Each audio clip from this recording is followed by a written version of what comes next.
Standing on the veranda of the seaside villa, I gripped my phone tightly. The screen flashed with the words "Dad." Anger swirled deep within my chest.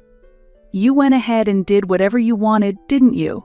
I said, my voice trembling. On the other end of the line, I could hear the breathing of my father, Daniel. "Margaret, I thought you'd understand. Diana needs money. If we don't pay off the debt, well, it's only natural for family to help each other." At his words, I let out a bitter smile. Ah, the usual family card. I am Margaret Moore. My parents, who adored my 2 years younger sister, Diana, had always been like this. My earliest memory was of my 5th birthday. I was overjoyed when my parents gifted me the red bicycle I had been dreaming of. But that happiness didn't last long. Diana took an interest in the bike and soon claimed it as her own. Diana wants it, doesn't she? You're the big sister, so let her have it. In the end, the bike became Diana's. My small protest, but it was my birthday present, fell on deaf ears. When I entered elementary school, the same thing happened. The pencil case I received as a gift for starting school caught Diana's eye. Eventually, I was made to switch to a different one. "Diana is still young, so she wants what you have," my mother explained, always giving in to Diana's demands. Extracurricular activities were also all about Diana. When I expressed my desire to take swimming lessons, my parents immediately shut it down. We're spending money on Diana's piano lessons? Besides, Diana would feel lonely on her own. For Diana's activities, piano, ballet, painting, money was no object. Meanwhile, I wasn't allowed to do anything outside of school clubs. Whenever I finished my homework and wanted to go out to play, I was told, "Help Diana with her studies." Both of our parents attended Diana's school events, but when it came to mine, they always said, "We are too busy at work." Even when I came in first in a race during sports day, no one noticed because Diana had fallen and was crying. During an open school day, I gave a speech as class president, but my parents skipped it to attend Diana's event. When I was elected as a class representative in 6th grade, I didn't even bother telling my parents. I knew the conversation would just circle back to Diana.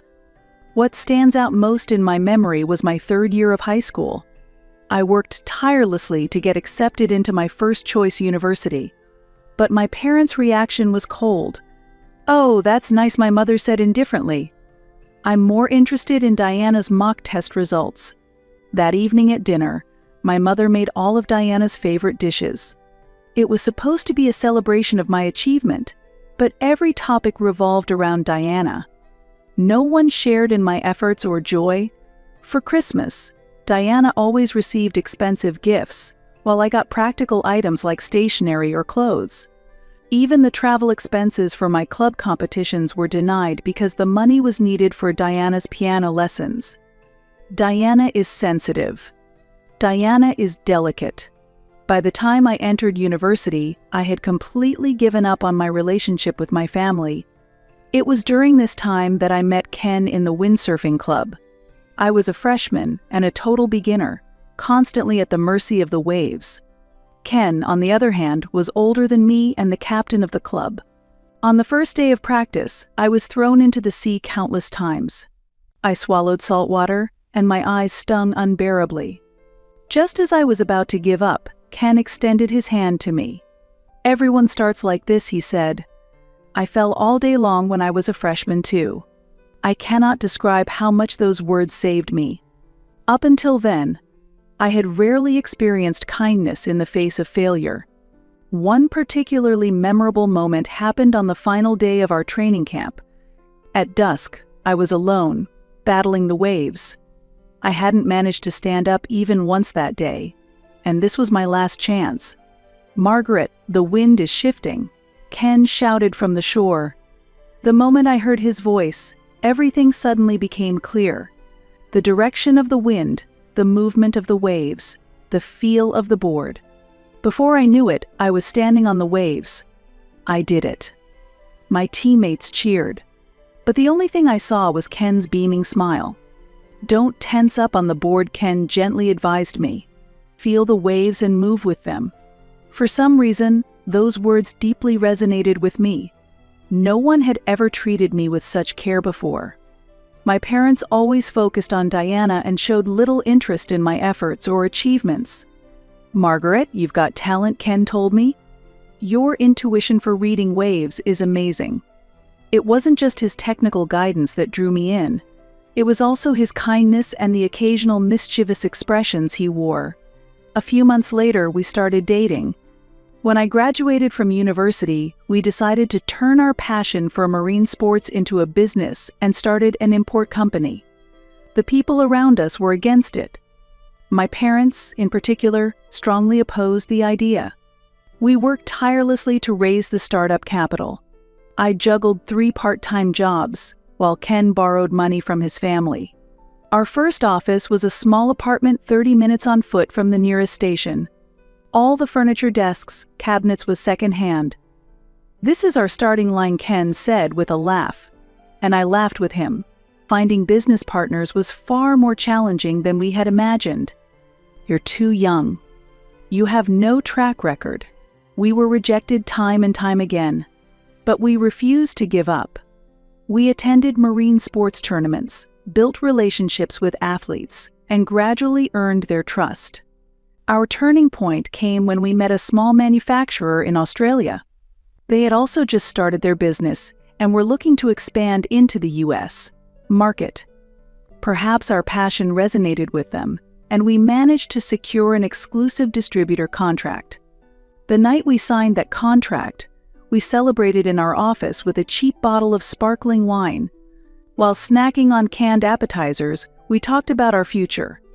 Looking back now, that might have been the true beginning of our journey. "How do you plan to survive with such an unstable business?" my father asked. "Diana is struggling. So you need to help the family," my mother said, her mind still entirely consumed by Diana. My younger sister, Diana, had dropped out of university, hopped from one part-time job to another, and spent her days aimlessly having fun. Every time she racked up debts, my parents stepped in to clean up after her. They always defended her, calling her a poor child. In contrast, they placed strict demands on me. But Ken was different. He believed in my dreams and was ready to walk the path with me. "If it's us, we can make it happen," he said. With those words in my heart, we took one step at a time to grow our company. The business, which began in a small warehouse, is now recognized within the industry. And 5 years ago, we finally achieved our dream of owning a vacation home. We found this property shortly after we began searching. Perched on a hill surrounded by trees, it offered a breathtaking view of the ocean that instantly captivated us. "This is the one," Ken said, and I was thinking the same thing. My parents opposed it again. "It's unnecessary to spend so much money on such a luxury," they said.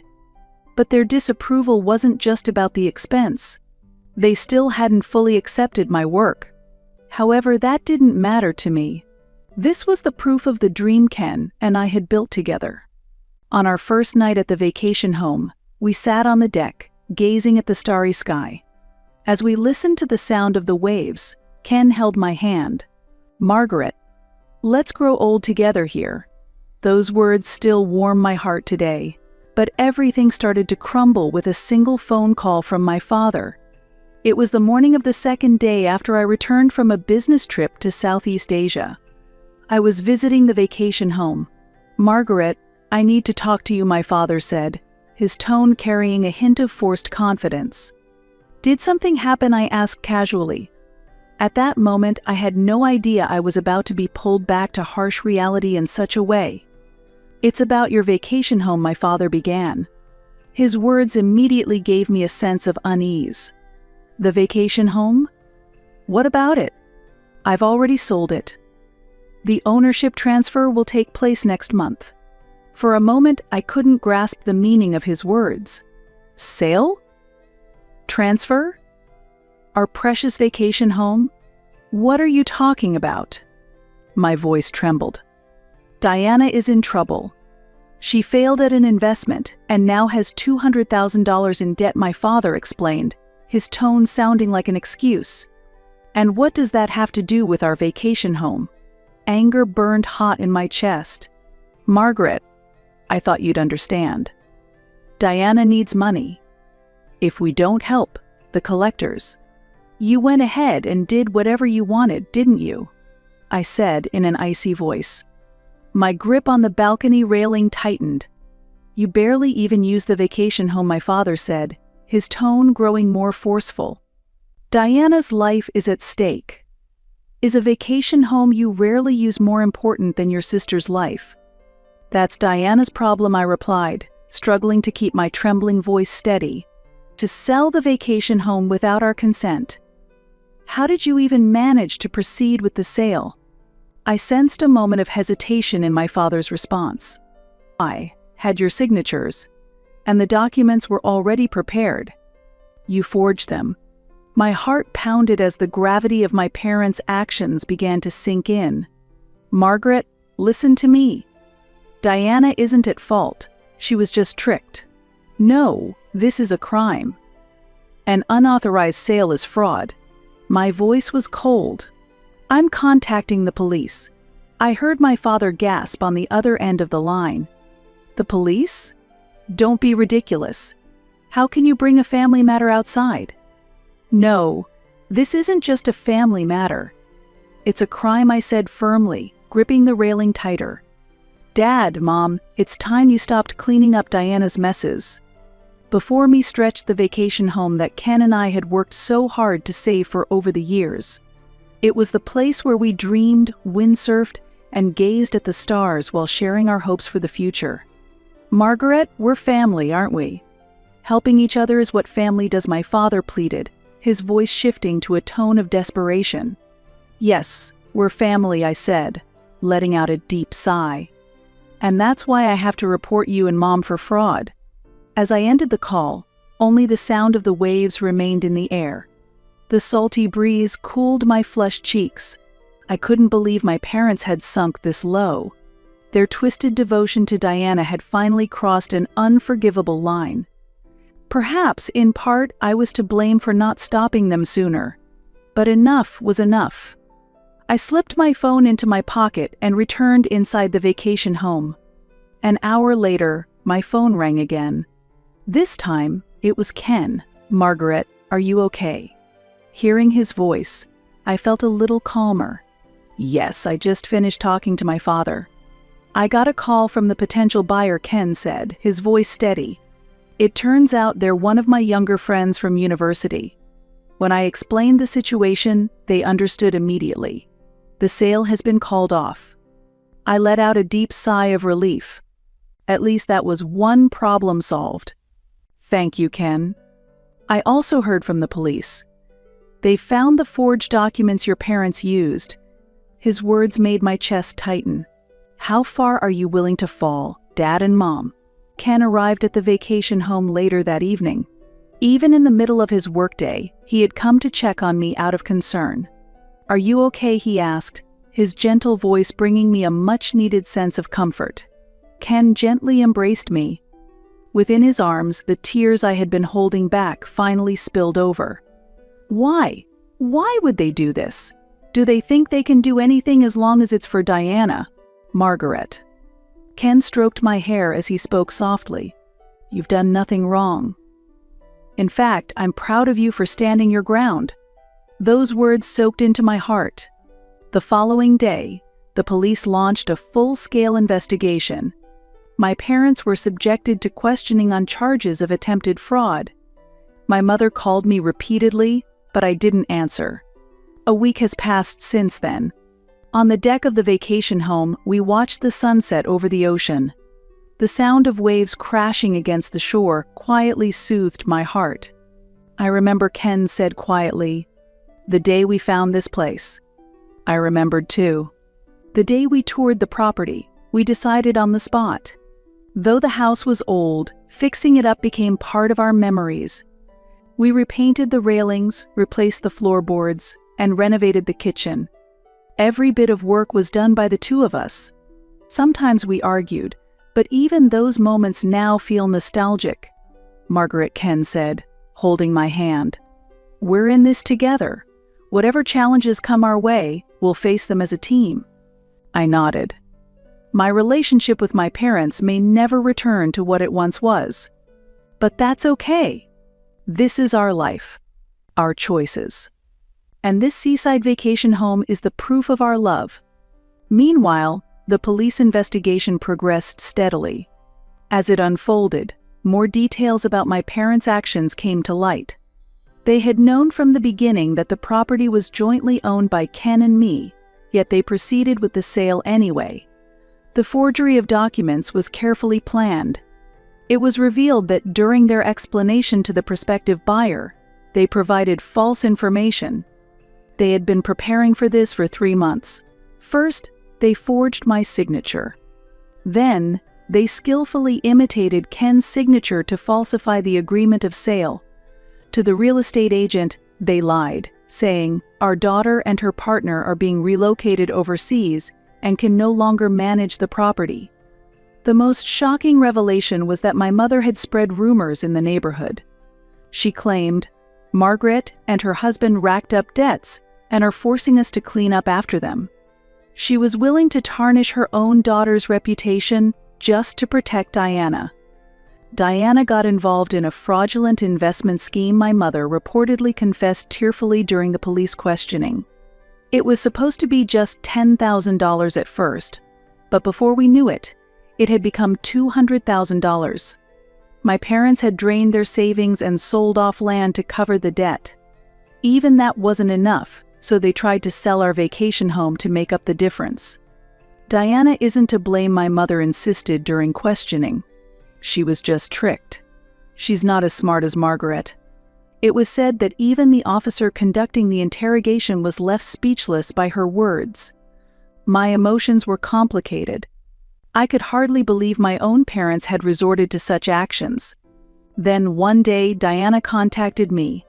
"How could you do this, sis? Turning our parents over to the police is cruel." Her victim mentality was as present as ever. I responded calmly. "Diana, do you realize they tried to sell the vacation home Ken and I cherished just to cover your debt? That's a crime. But we're family, aren't we? I'm really struggling here. It's time you started taking responsibility for your actions. I'm done cleaning up after you." After hanging up, an overwhelming fatigue washed over me. Since childhood, Diana had been coddled by our parents. While I studied diligently and worked hard at my job, Diana lived recklessly, relying on our parents to bail her out every time she failed. I'd lost count of how many times Diana had racked up debt. It started with a student loan during her first year of college. Initially, it was a small amount, $3,000 from a consumer finance company. Her reason? To go shopping for luxury brands with friends? Instead of scolding her, my parents excused her behavior, saying, "She's just a young girl, it can't be helped," and paid off the debt immediately. 2 months later, we discovered she had misused her tuition money. It had been spent on trips with friends and new clothes. My father dipped into his savings to cover the $30,000 shortfall. Diana lacks life experience, they said. It's natural she doesn't understand the value of money. Rather than reprimand her, my parents defended her with excuses. In her 3rd year, Diana abruptly announced she was dropping out of college. Her reason? "I can't keep up with the classes." Shortly after, she began working part-time at a restaurant. There, she started dating a customer. Eventually, he introduced her to an investment scheme, and she lost $38,000. "You wouldn't understand, Margaret." "Because you're so smart," Diana said, glaring at me as if I were the problem. "He's the only one I have." My parents begged her to break up with him and managed to persuade her, but once again, they paid off her debt. Their retirement savings were nearly depleted. And now, this. Duped by another fraudulent investment scheme, Diana had accrued $200,000 in debt. This time, my parents had no means left to cover it. So they turned to selling our vacation home. They spoiled her too much, I had always pointed out. But my mother would shake her head. Diana is a fragile girl. We have to protect her. My parents' excessive devotion to Diana was destroying her. She lacked any sense of personal responsibility, repeating the same mistakes while insisting, "I'm the victim." When I decided to start my own business, my parents vehemently opposed it. "You should just join a stable company," they said. "You need to be responsible for Diana too." But I had already escaped from that curse. With Ken as my partner and supporter, I had begun to walk my own path. And yet my parents tried to take away the place that meant so much to us in the end. The total debt, as far as I knew, exceeded $400,000. Every time, my parents defended Diana as the poor girl and continued to clean up her messes. "Diana isn't at fault. Society is just too harsh. You're lucky, Margaret, so you should help." Those words now echoed with bitter irony. In the end, my parents ruined Diana's life by spoiling her. And now, they were trying to destroy ours as well. "Maybe they never really accepted what we do for a living," Ken said seriously. He was right. Their attempt to sell the vacation home was just an extension of their lack of understanding. Perhaps that's why they were able to decide so easily to get rid of something we cherished. "But that's their problem," I said firmly. "Our bond is something no one can break." Ken smiled gently. That smile always gave me strength. We had our own path. The memories etched into this vacation home were proof of that. As autumn deepened, the sea grew rougher little by little. We sat close together on the deck, watching the sunset over the ocean. My relationship with my parents and Diana would likely never return to what it once was. But that was my choice. The final report from the police arrived with the onset of winter. My parents were prosecuted and received a suspended sentence. I discarded their apology letters without reading them. Sometimes, forgiving only enables the repetition of wrongdoing. That was a lesson I had learned. A year has passed since then. According to a neighbor who spoke to my mother's friend, my parents are still struggling to repay their debts. After the fraudulent sale of the vacation home was exposed, my father had to resign from his job. My mother now juggles 3 part-time jobs. Early mornings at a warehouse, packing at a food factory during the day, and working the register at a 24-hour supermarket at night. I heard the Moores are having a tough time. I overheard a housewife gossiping near the supermarket register where my mother worked. "She has lost so much weight. Their family home has already been sold, and my parents and Diana now live in a cheap apartment on the outskirts of town.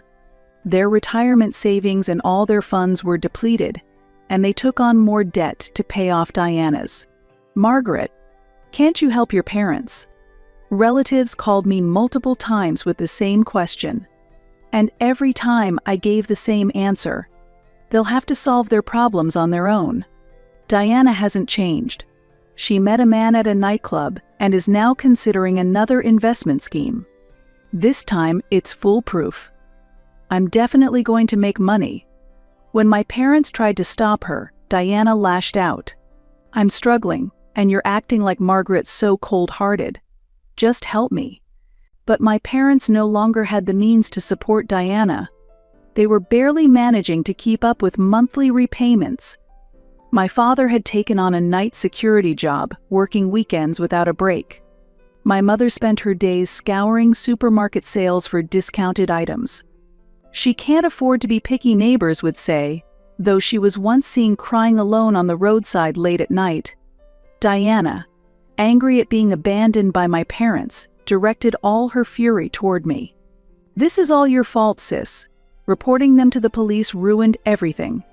We could have solved it all just by selling that stupid vacation home." One day, I ran into my mother at the supermarket.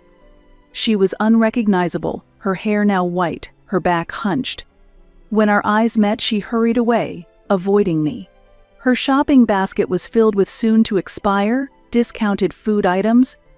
My father, meanwhile, reportedly collapsed during his late-night security shift. The diagnosis was overwork. Still, he returned to work without rest, knowing that if they fell behind on payments, the collection calls would never stop. At the end of the year, I received an email from Diana. "Margaret, lend me $50,000. I promise I can turn everything around with it." She had maxed out her consumer loans. Her credit cards were unusable. There was no one left, friends or acquaintances she could borrow from. Cornered, Diana was turning to me for help. I didn't reply. Instead, I sent my parents information on counseling and debt relief services. That was the most I could do for them now. Why didn't we realize what was happening before it got this bad? The words of my mother's friend lingered painfully in my heart. But this was the path my parents had chosen. Their blind devotion to Diana had ultimately brought the entire family to ruin. I sighed deeply as I gazed out at the ocean at night. Ken came up behind me and gently placed his arms around my shoulders. "You're not at fault," he said. I nodded quietly at his words. I had made the right choice.